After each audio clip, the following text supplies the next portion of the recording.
Olá, bem-vindo ao videoaula sobre a obra de Nicolau Maquiavel, O Príncipe. Nesse primeiro momento, eu, João Henrique, tratarei do início da obra, majoritariamente falando dos principados. O autor começa falando dos tipos de estados existentes, as repúblicas e os principados, e as formas que estes podem ser conquistados, o que, no caso dos principados, pode ser através da herança ou a conquista de um novo estado, e então começa a destrinchar as formas de governo e manutenção dos principados, deixando de lado as repúblicas, que ele trata em outras obras, inclusive Discorsi. Maquiavel trata primeiramente dos principados herdados, afirmando que há uma facilidade maior em manter tais principados, porque se este mantém uma identificação com seus governantes anteriores, basta manter a forma de seus antepassados e fazer alguns ajustes situacionais no governo, de forma que assim apenas uma força muito maior que ele poderá usurpar o poder, e mesmo que haja tomada do trono, ele pode ser obtido de volta com apoio popular, como citado no exemplo do Duque de Ferrara, que resistiu às invasões dos venezianos em 1484 e do Papa Júlio em 1510. Maquiavel diz também que se um príncipe herdeiro não se deixa entregar a vícios demasiadamente grandes, é natural que ele seja bem quisto de todos os seus e que devem ser apagadas as causas e lembranças das inovações, para evitar a brecha necessária que novas inovações se instaurem. O autor parte então para os principados novos, onde ele diz que são nesses que residem as maiores dificuldades.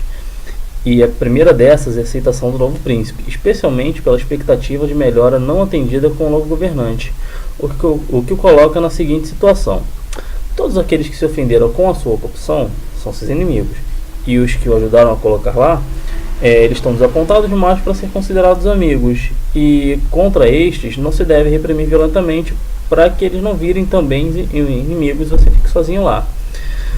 Maquiavel cita o exemplo de Luís XII, que falhou em sua tentativa de ocupação do Ducado de Milão, frustrada logo em seguida de seu sucesso em duas ocasiões. Da primeira vez, as próprias forças do Duque Ludovico, que era o príncipe naquela região, conseguiram repelir os invasores, devido à insatisfação popular, que ajudou a invasão, com o imperador francês. Da segunda vez, ele provocou toda a Liga Santa, formada por Veneza, Roma e Espanha.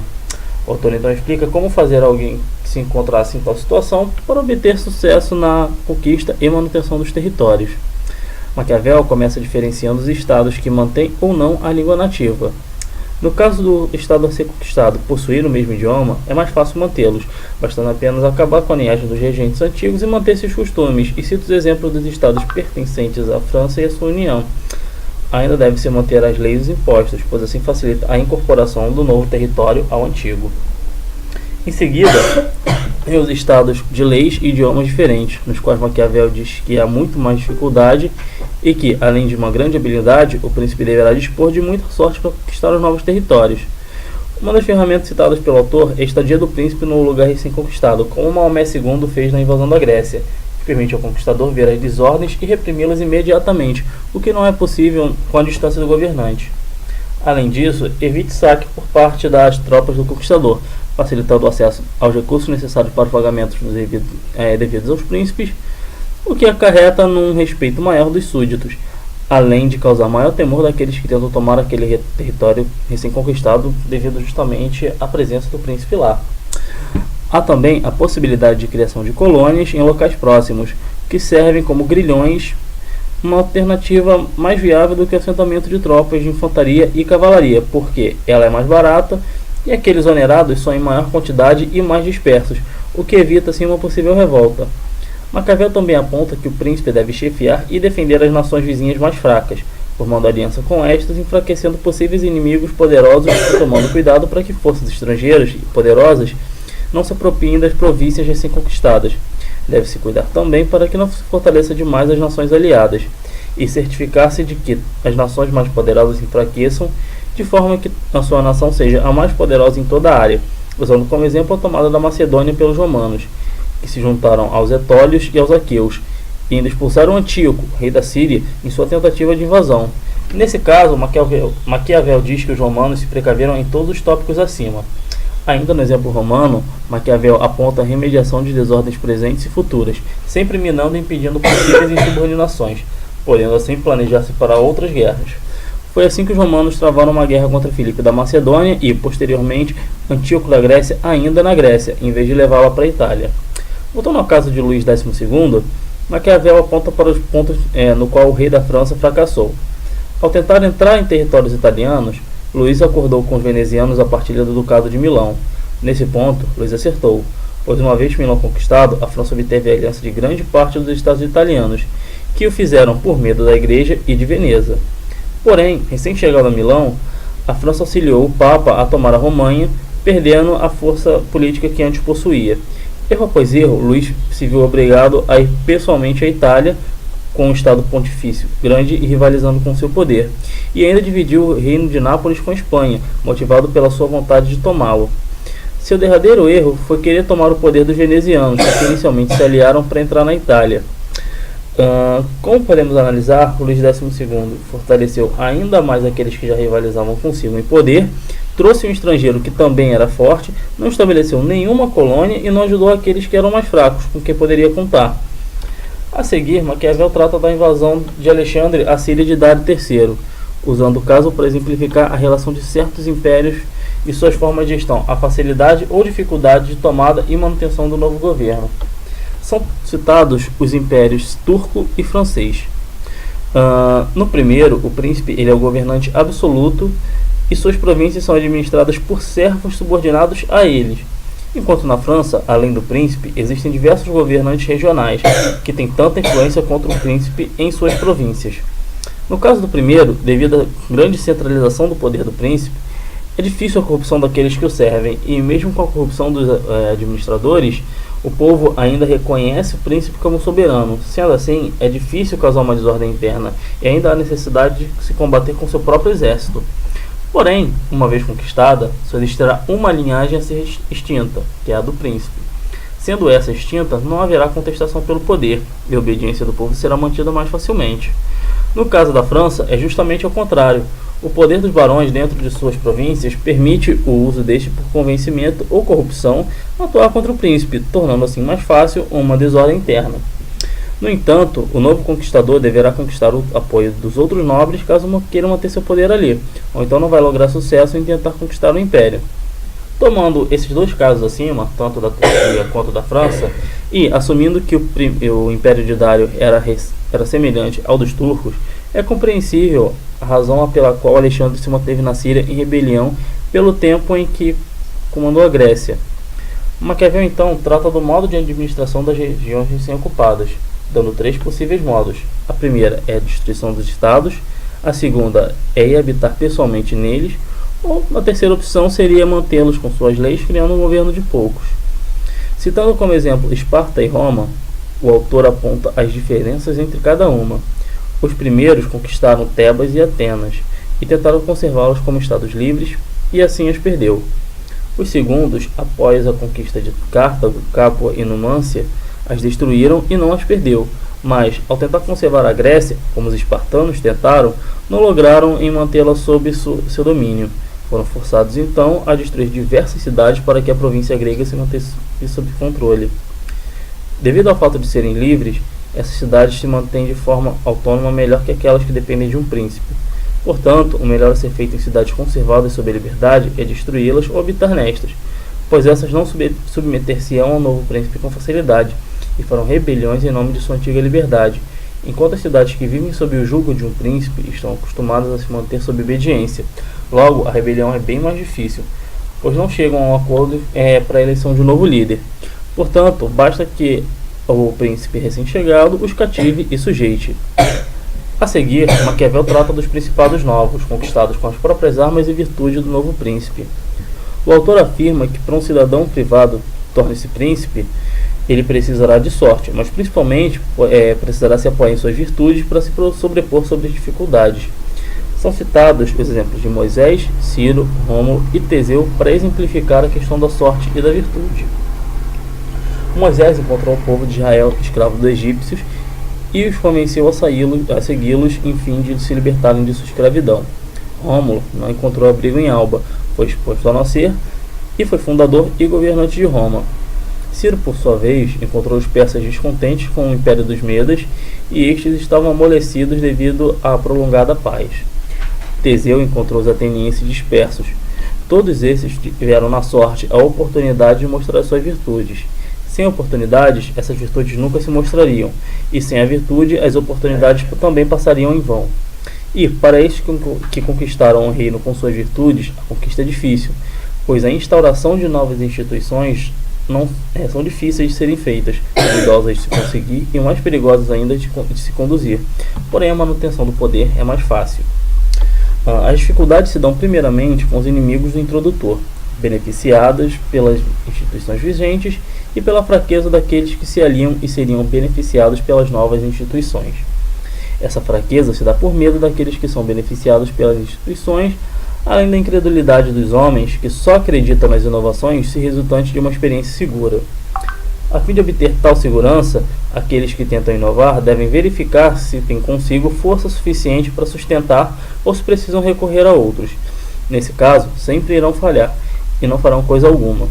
Naquele, os que empregaram a força corretamente correram perigos. Raramente correram perigos. Podemos então dizer que os que estão armados excelem e os desarmados fracassam. Isso se dá pelo fato de que a natureza humana é instável e que é fácil persuadir um povo, mas bem difícil de mantê-los na mesma opinião. Logo, convém o uso da força para mantê-los firmes em sua crença, caso essa esmoreça. Mais uma vez as dificuldades sejam sobrepujadas e os perigos da tomada do poder estejam superados, e tão logo aqueles que invejam sua superioridade tenham sido eliminados, o príncipe torna-se venerado, poderoso, honrado e feliz. Porém, quando ocorre do contrário de tudo acima citado, e o príncipe consegue, por sorte ou graça alheia, tomada do império, a situação também é contrária. A tomada do poder é fácil, mas a manutenção deste é difícil. Isso se dá porque eles se sustentam pela vontade e sorte de quem os deu o Estado, que são dois fatores instáveis e não sabem manter o poder, pois não possuem conhecimento e a vontade para exercer o comando, bem como não podem, pois não conseguem juntar forças amigas e fiéis. Há, porém, aqueles que conseguem, por virtude, administrar o poder que lhes é entregue por outrem e firmar raízes e construir alicerces de seu poder, como fez Cesare Borgia, filho do Papa Alexandre VI, que, mesmo recebendo o poder ou Estado por influência de seu pai, conseguiu construir alicerces firmes e, mesmo perdendo o poder posteriormente, exceliu na manutenção do poder quando o pôde. Cesare, após receber do pai a Romanha, resolveu não mais esperar a influência do pai e expandir seu poder por si próprio, resolvendo primeiramente enfraquecer as facções dos Orsini e dos Colonna em Roma, começando pela compra da lealdade dos fidalgos romanos.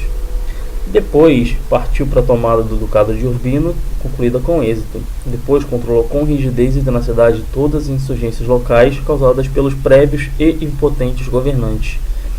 Depois disso, em 1503, Cesare caíra doente e, após um acordo mal arranjado com o Papa Júlio II, perdeu seus estados e fora exilado na Espanha. Há também aqueles que tomam o poder não por suas próprias virtudes ou por sorte ocasional. Estes se colocam no principado por meios cruéis e criminosos. Para ilustrar o caso, Maquiavel usa o exemplo de Agatocles, que, de ínfima condição, tornou-se rei de Siracusa após assassinar todos os senadores e homens ricos da província. Agatocles ainda conseguiu impedir a invasão cartaginense de Amílcar. Ele ascendeu à condição de príncipe não a favor de ninguém, mas devido à sua ascensão na milícia, com todos os aborrecimentos e perigos, bem como sua manutenção se deu graças às suas decisões corajosas e também arriscadas. Mas também não se pode dizer virtude a falta de piedade, a quebra de acordos e assassinatos de seus concidadãos. Há também o caso de Oliverotto Eufreducci, que ocupou Fermo após assassinar seu próprio tio. Após ascender na carreira militar e tornar-se o primeiro homem da milícia de Fermo, tendo como destaque seu vigor de espírito e corpo, Oliverotto arquitetou um plano para tomar a província e contou com a ajuda de seu mentor, Vitellozzo Vitelli.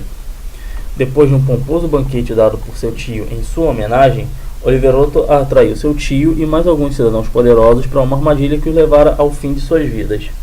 Em seguida, assediou os membros do Conselho Civil em seu palácio que, motivados pelo medo, formaram um novo governo no qual Oliverotto era príncipe. Assassinou todos os descontentes que o pudessem ameaçar e fortaleceu-se com novas ordens civis e militares. Maquiavel diz que acredita que ambos os casos só foram bem-sucedidos pelo uso bem feito das crueldades, e explica que isso ocorre quando este é mal feito pela necessidade instantânea de se firmar, mas que depois não se insista nelas. São crueldades mal usadas, por sua vez, aquelas que a princípio parecem poucas, mas são dispensadas frequentemente e aumentam em vez de se extinguirem. Por isso, deve-se considerar, ao tomar um Estado, todos os danos a serem causados, de modo que sejam todos causados de uma vez, e poder dar segurança aos seus homens sem repeti-los. As injúrias devem ser feitas todas de uma vez, enquanto os benefícios dados aos poucos e continuamente. Fala aí, pessoal. Acabei ficando encarregado de fazer um pequeno vídeo sobre o resumo de alguns capítulos do livro O Príncipe de Maquiavel. Na verdade, vou resumir os capítulos compreendidos entre o 10 e o 19, ou seja, todos que estiverem aí, eu vou falar de maneira rápida, breve, para que não fique muito longo, não fique algo muito cansativo. Então vamos lá. O capítulo 10 do livro Maquiavel se chama Como Avaliar a Força dos Estados. Nesse capítulo, Maquiavel, na verdade, faz uma análise sobre uma determinada situação de combate, onde o príncipe, que no caso seria o soberano, aquele que lidera, que governa o Estado, tem duas opções, caso venha a enfrentar uma situação dessas. Ele pode tanto reunir um exército suficiente para que defenda o Estado, defenda ele mesmo, ele próprio, o príncipe, ou caso não consiga reunir esse exército, ou caso esse exército esteja impossibilitado, incapacitado de batalhar de igual com os possíveis combatentes, ele pode simplesmente se defender se escondendo atrás dos muros e evitando o combate. A partir daí, dessa situação, Maquiavel mostra que o príncipe ele necessariamente precisa da força, no caso, da influência do povo. O povo influencia muito no poder do Estado, que é justamente o que ele coloca no título. A força do Estado vai depender da aceitação do povo em relação ao príncipe. Se o povo está do lado do príncipe, o Estado se torna forte. Caso não, aí realmente as coisas do lado do príncipe ficam muito difíceis. No capítulo 11, o seguinte, ele fala sobre os estados eclesiásticos. Para ele, os estados eclesiásticos são estados conquistados por mérito ou sorte, mas que se mantêm através de costumes e tradições religiosas, no caso. Então, ele fala que num estado desse tipo,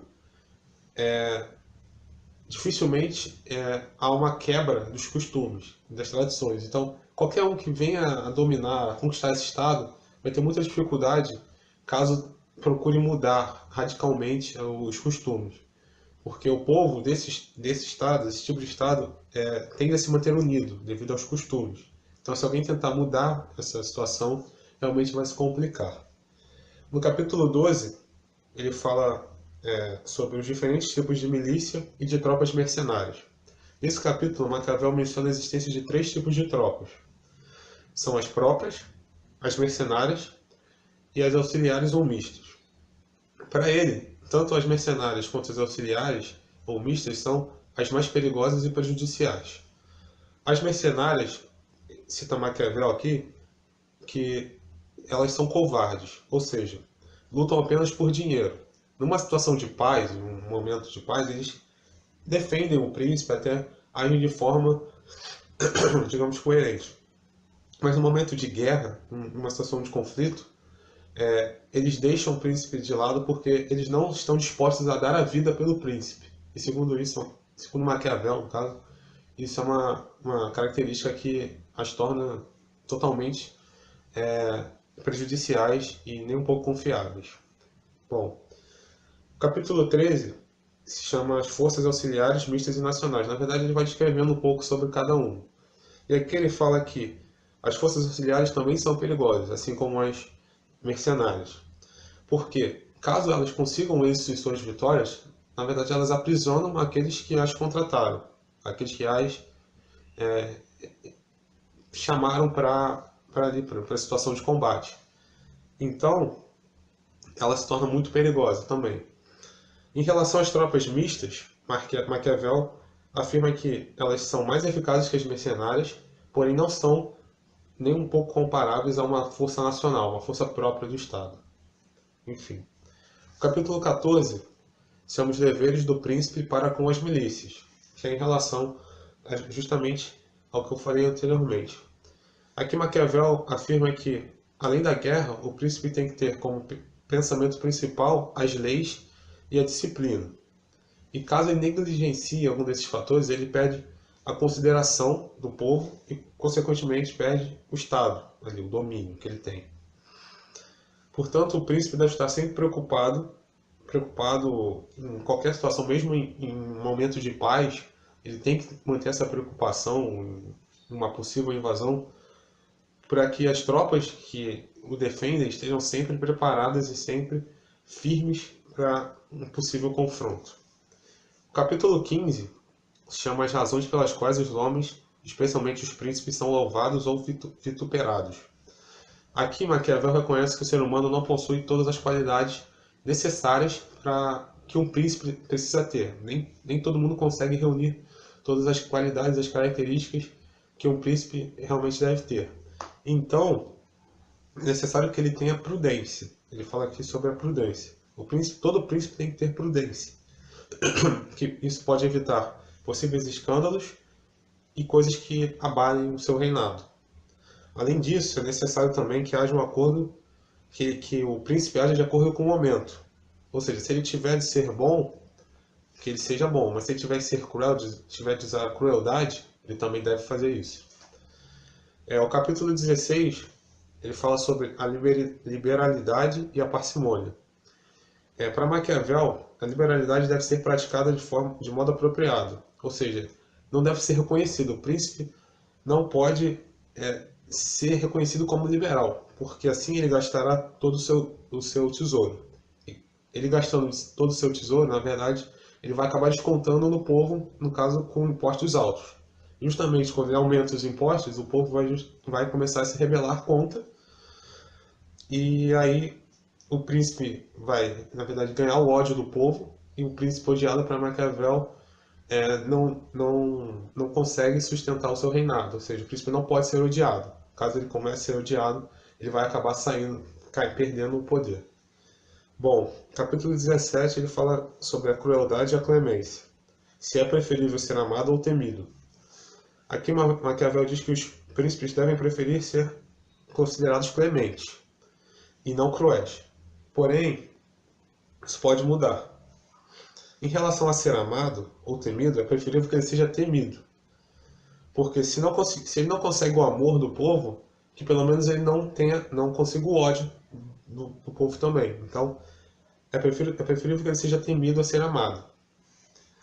Ele ressalva também que, estando à frente de um exército, o príncipe estando no comando de um exército, comandando um exército, ele tem que ser cruel, ele deve manter a fama de cruel. Bom, o capítulo 18, ele falou sobre a conduta dos príncipes e a boa-fé. Aqui Maquiavel mostra que o príncipe deve manter sua palavra. Porém, nem sempre ele pode agir de boa-fé, porque às vezes é necessário que ele haja contra os próprios interesses, contra as próprias vontades. Bom, ele aponta também duas formas de se lutar: a luta pela lei e a luta pela força. No caso, a primeira, a luta pela lei, seria da natureza dos homens, e a luta pela força da natureza dos animais, que faz essa distinção. Sendo que o príncipe, se for necessário, ele deve agir como animal. Ele preferencialmente deve agir pela lei, mas caso seja necessário, ele também pode agir como um animal, com a força. E por último, o capítulo 19 se chama Como se pode evitar o desprezo e o ódio. Para Maquiavel, o príncipe deve tomar o cuidado de suas decisões sejam irrevogáveis. Tem que tomar esse cuidado, para que suas decisões sejam irrevogáveis. E ele também tem que manter cautela contra duas coisas, que ele coloca aqui: os súditos e as potências estrangeiras, no caso, os inimigos, que vêm de fora.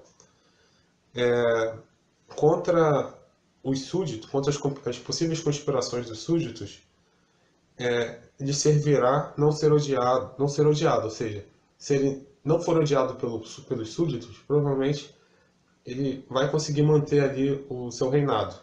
Porém, contra os estrangeiros, as potências estrangeiras que vierem ameaçá-lo, lhe será útil, no caso, armas e bons amigos. E isso ajudaria ele a manter também seu poder. Ele diz aqui que o príncipe, uma sábia prática, na verdade, de um príncipe é não aborrecer os grandes e agradar o povo. Isso ajuda ele a se manter no poder. E no final, o que sempre conta é o sentimento dos súditos, né? Caso o povo sinta ódio e desprezo do príncipe, ele com certeza não vai se manter à frente do Estado. Ele, na verdade, precisa ser ou temido ou amado para que consiga manter seu poder. Bom, enfim, é isso aí. Espero ter ajudado. Valeu.